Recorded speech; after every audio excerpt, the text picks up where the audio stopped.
Euzu billahi mineşşeytanirracim. Bismillahirrahmanirrahim. Elhamdülillah ve salatu ve selamu ala Resulillah. Değerli arkadaşlar, İbn-i Cüzey el-Gırnati'nin Et-Teshil li Ulum-i Tenzil adlı eserinden Hucurat Suresi tefsiri 4. dersimizi yapmak üzere birlikteyiz. Geçen dersimizde Hucurat Suresinin 4. ayetinin son kısmında kalmıştık. Neydi o kısmı? O kısmı okuyup ondan sonra tefsirini de arz etmeye devam ediyoruz. Estaizu billah ve lev ennehum sabaru hatta tahruca ileyhim lekâne hayran lehum. Eğer yani o senin yani odalarının, yani eşlerin odalarının önüne, dışına gelip de efendim sen içerideyken işte ya Muhammed diye seslenenler efendim sabretselerdi, efendim mescitte veya uygun bir yerde bekleyip de senin çıkmanı bekleselerdi, sabretselerdi bu konuda lekâne hayren lehum. Onlar için çok daha hayırlı olurdu. Velev ennehum sabaru, şayet sabretmiş olsalardı, hatta tahruca ileyhim, sen onların yanına çıkıncaya kadar lekâne hayren lehum, onlar için daha hayırlı olurdu. Tefsirini okuyoruz.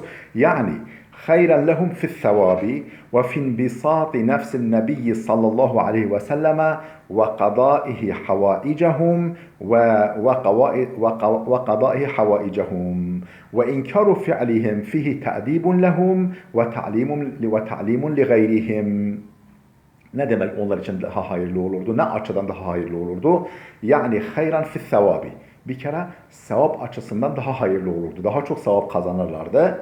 Yani peygamberi bekliyorlar. Efendim böyle bir edep, saygı tavrı sergiliyorlar. Buradan sevap kazanırlardı. Ve fin bisati nefsin nebiyyi sallallahu aleyhi ve selleme, peygamberin efendim gönlünü hoş ederlerdi. Peygamberi memnun ederlerdi. Peygamber bundan mutluluk duyardı. Bu da onlara sevap kazandırırdı. Ve kadaihi havaicahum. Efendim peygamber onların işte arzu ettikleri ihtiyaçlarını efendim daha bir gönüllü bir şekilde, daha bir istekle yerine getirirdi. Ve kadaihi havaicahum. Yani peygamberin onların ihtiyaçlarını karşılama konusunda onlar için daha hayırlı olurdu. Yani böyle kaba saba, efendim nezaketsiz, görgüsüz davranan kimselerin varsa bile yani ihtiyaçları, onu karşılamak, yerine getirmek gerçekten herkesin içinden gelmeyebilir. Yani bu açıdan da onlar sabredip bekleselerdi onlar için çok daha hayırlı olurdu. Ve inkaru fi'lihim fihi ta'dibun lehum ve ta'limun li gayrihim. Yani peki ya orada cüz'i bir olay olmuş. Yani mesela hani şöyle düşünülebilir. Efendim bir işte 3-5 kişi veya 10 kişi neyse gelmişler peygamberin evinin önünde. Efendim ya Muhammed, efendim seni bekliyoruz, buyurun çık dışarı falan diye seslenmişler. Yani Cenab-ı Hak bunları yani ikaz etmesine ne gerek var? Mesela hani insan düşünebilir veya şeytan böyle bir vesveseyi, bir kötü düşünceyi insan aklına getirebilir. İşte burada ona cevap veriliyor. Ve inkaru fi'lihim, onların bu yaptıklarının yadırganması, kınanması. İnkar burada yok saymak anlamında değil, yadırgamak, kınamak, kötülemek. Yani onların bu eyleminin inkarı, yani yadırganması, kötülenmesi, kınanması fihi ta'dibun lehum. Ne içeriyor? Efendim onlara yönelik bir ta'dib içeriyor. Bir ta'dib, yani bir daha böyle yapmayın. Ve ta'limun li gayrihim, ve başkalarına da efendim doğruyu öğretmek. Yani böyle bir görgüsüzlüğü siz de yapmayın, başkası da yapmasın. Efendim mesajını iletmek var. Bu inkarda, bu yadırgamada, bu kınamada, bu kötülemede. Yani onlara söylüyor ama kıyamete kadar efendim bu gibi nezaketsizlikler sergileyen herkese bir efendim kınama, kötüleme ve böyle bir şey teşebbüs etmemeye teşvik var. 5. ayete geldik. Ya eyyühellezine amenu in ca'akum fasiqun binebe'in فتبينوا أن تصيبوا قوما بجهالة فتصبحوا على ما فعلتم نادمين. Ya eyyühellezine amenu. Ey iman edenler. Bakınız peş peşe hemen her ayette baştan beri ey iman edenler, ey iman edenler denilerek efendim muhatapların iman damarına, iman bilincine, efendim iman kimliklerine sesleniyor. O duyguyu harekete geçiriyor, o bilinci harekete geçiriyor ta ki efendim verilen mesaja daha rahat uysunlar, daha bir gönüllü bir şekilde uysunlar, riayet etsinler. Ey iman edenler! İn ca'akum fasikun binebe'in fetebeyyenu. Size herhangi bir fasık bir haber getirirse, önemli haber demek, öyle sıradan haber değil, önemli haber getirirse fetebeyyenu. Yani iyice araştırın. Fasık ne demek?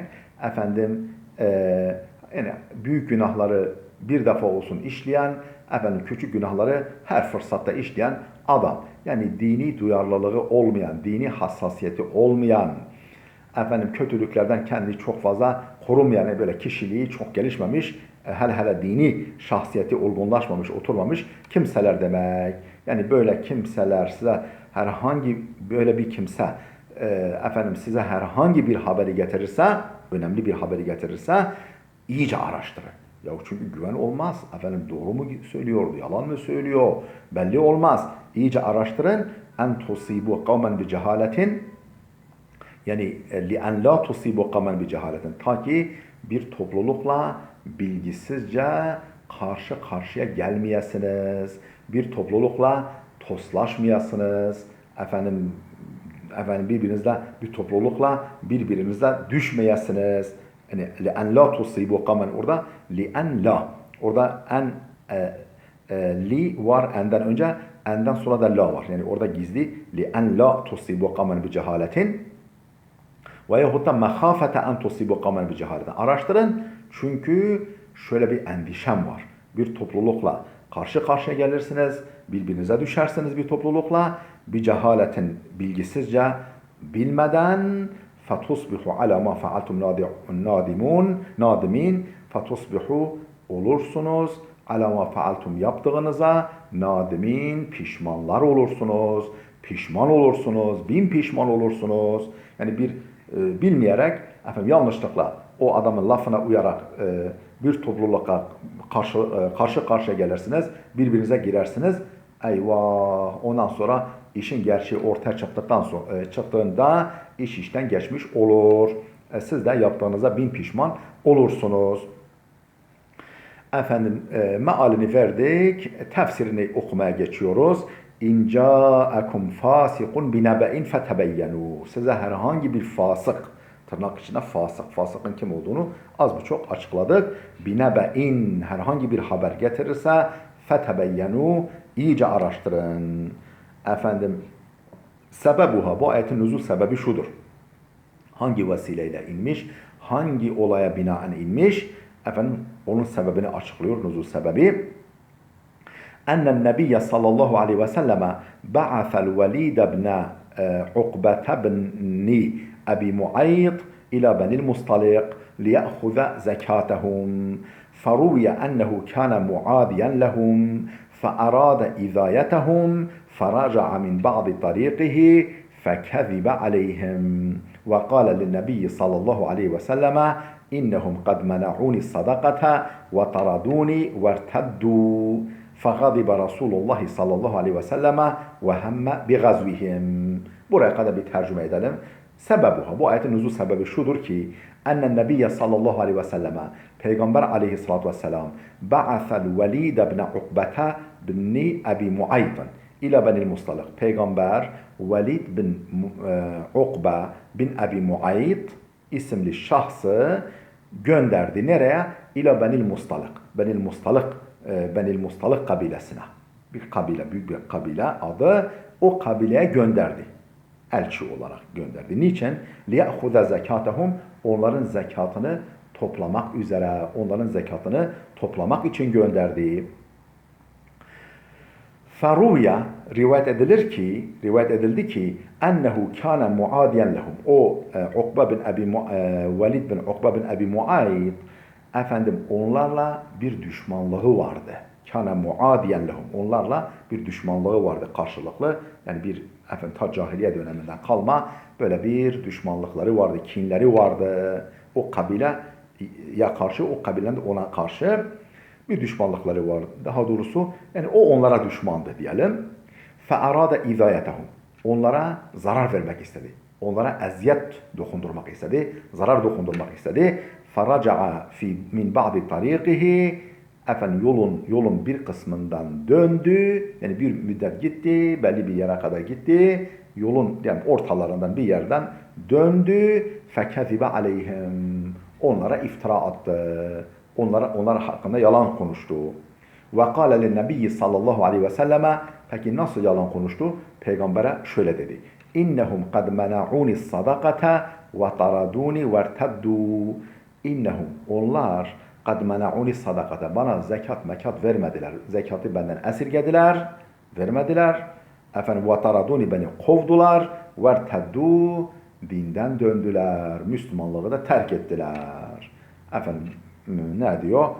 Sen beni elçi olarak gönderdin ama innehum kad mena'uni sadakate. Bana sadaka buna zekat anlamında. Zekatı benden esirgediler, vermemezlik ettiler.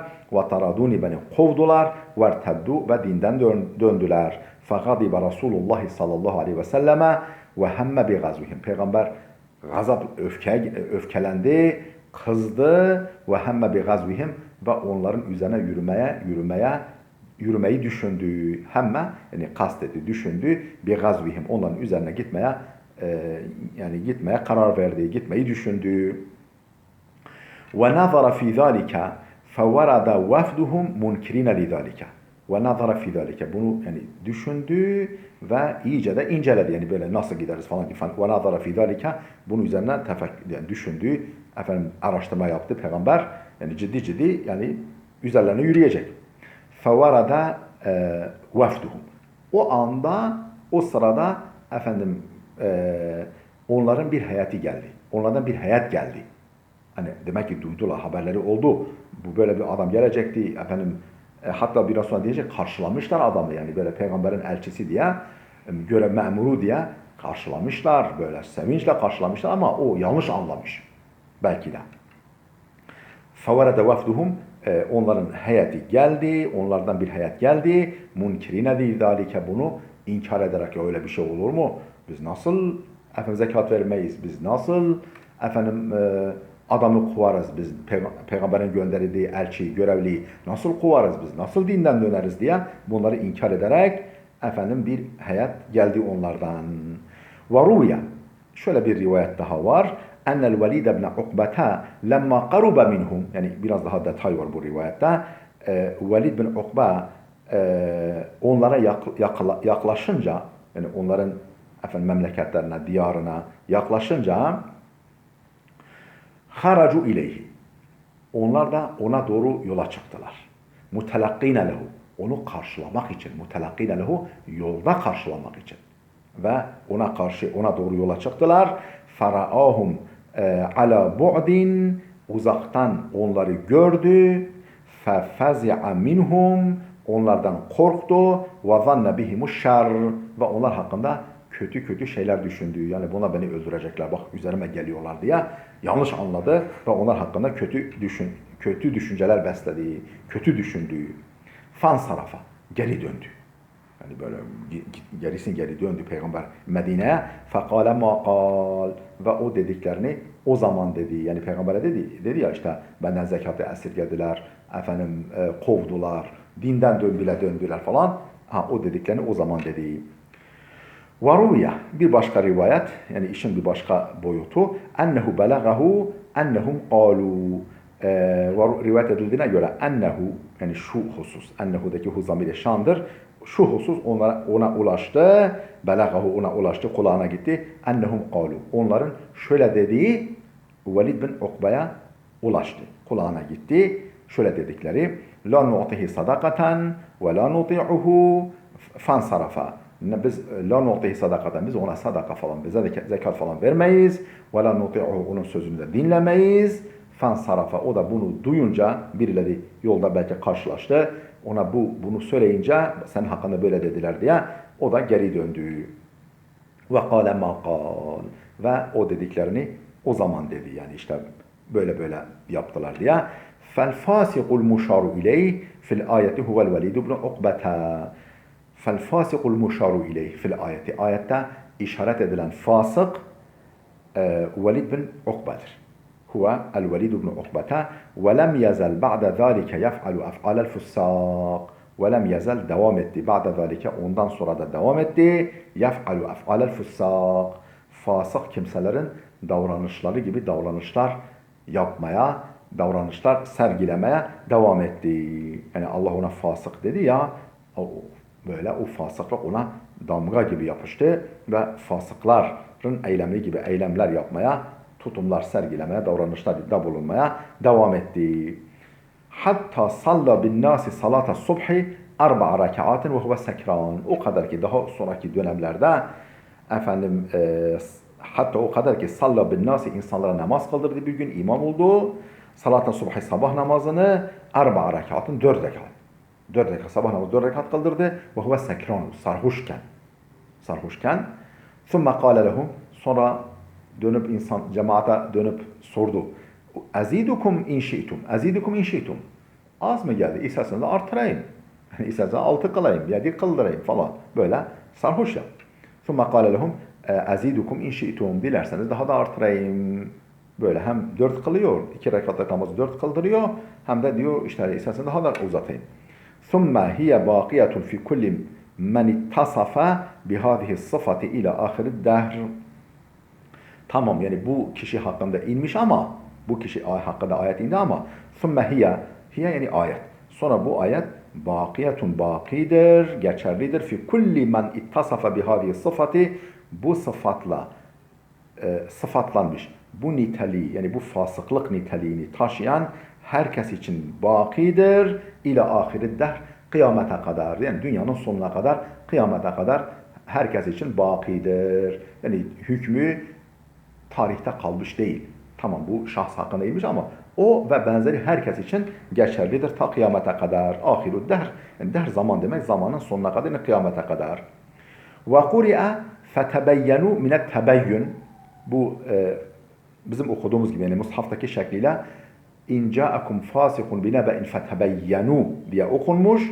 Tebeyyün kökünden, ettebeyyün kökünden fetebeyyenu okunmuş ve tesebbetu yani in ca'akum fasikun binebe'in fetebeyyenu değil de fetesebbetu yani iyice emin olma yani emin olmaya çalışın. Yani o işten, o getirilen haberden iyice emin olmaya gayret edin.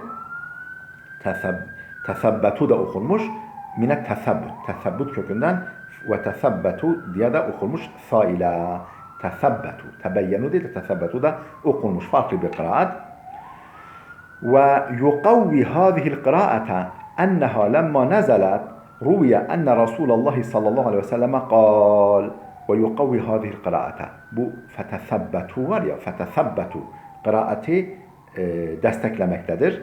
Yukavvi takviye etmekte, desteklemektedir. Enneha lemma nezelet. Bu ayet indiğinde ruviye enne Resulullah sallallahu aleyhi ve selleme kal. Rivayet edildi ki Peygamber sallallahu aleyhi ve sellem bu ayet indiğinde şöyle buyurdu. Et-tesebbutu minallah vel aceletu mineşşeytan.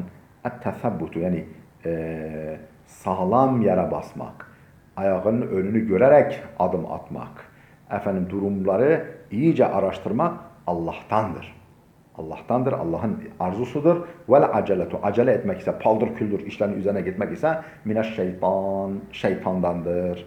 Acele, daha tesebbüt yani ağırbaşlılık, efendim emin adımlarla ilerlemek, önünü görerek adım atmak Allah'tan, acele etmek şeytandandır buyurmuş Peygamber aleyhissalatü vesselam.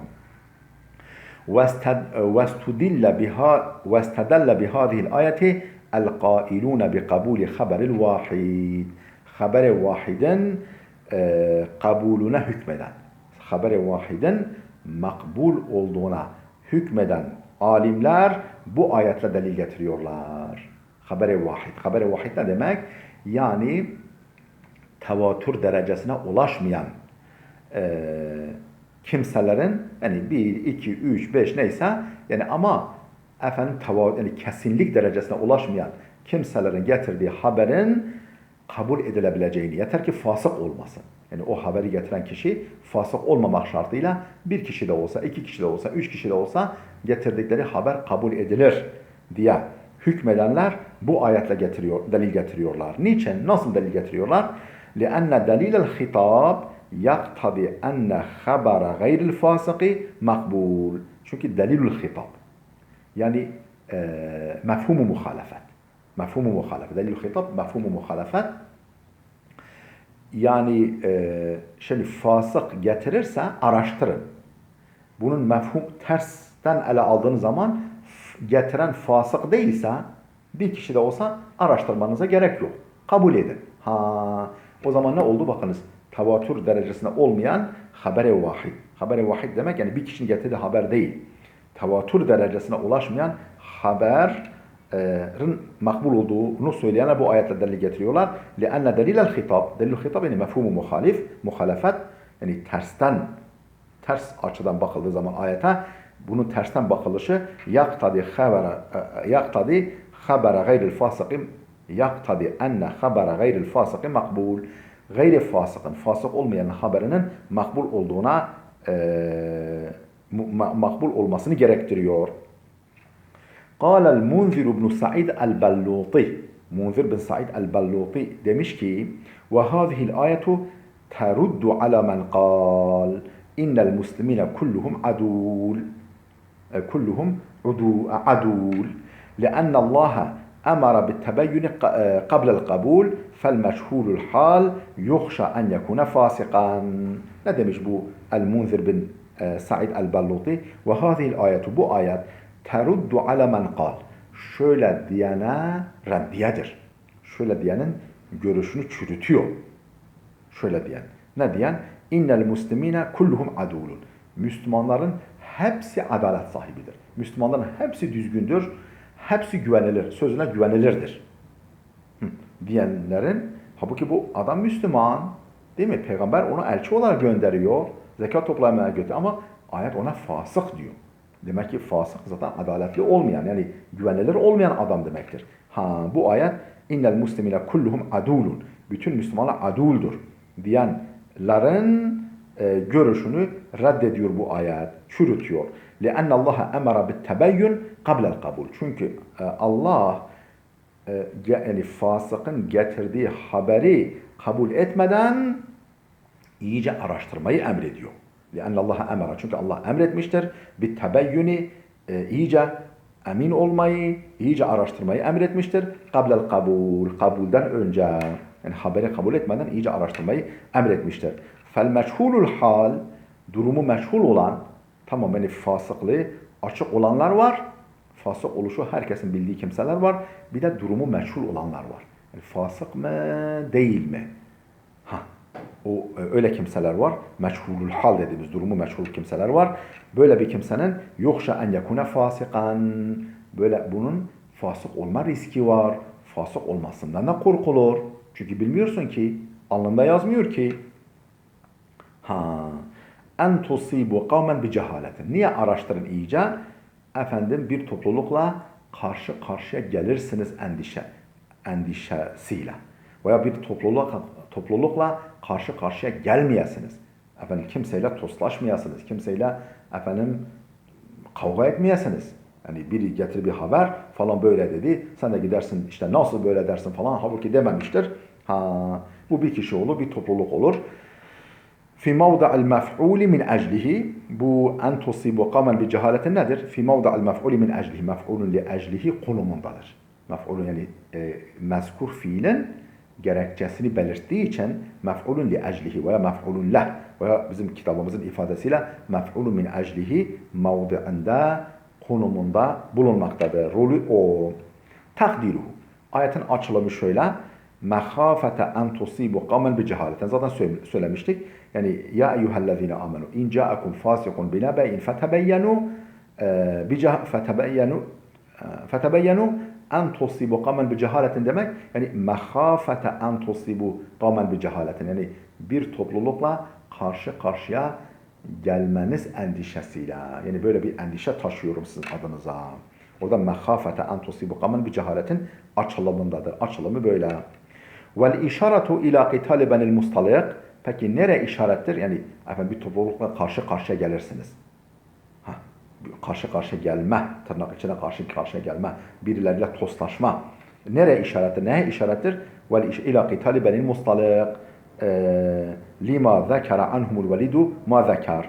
Efendim Velid var ya, Velid bin Ukba. Velid'in onlar hakkında söylediğinden dolayı söylediğine, Velid'in onlar hakkında söylediğine kulak vermek sebebiyle efendim Beni Mustalika savaş açmaya işarettir. Yani neredeyse savaş açacaktınız ya. Neredeyse kan gövdeyi götürecekti, Allah korusun.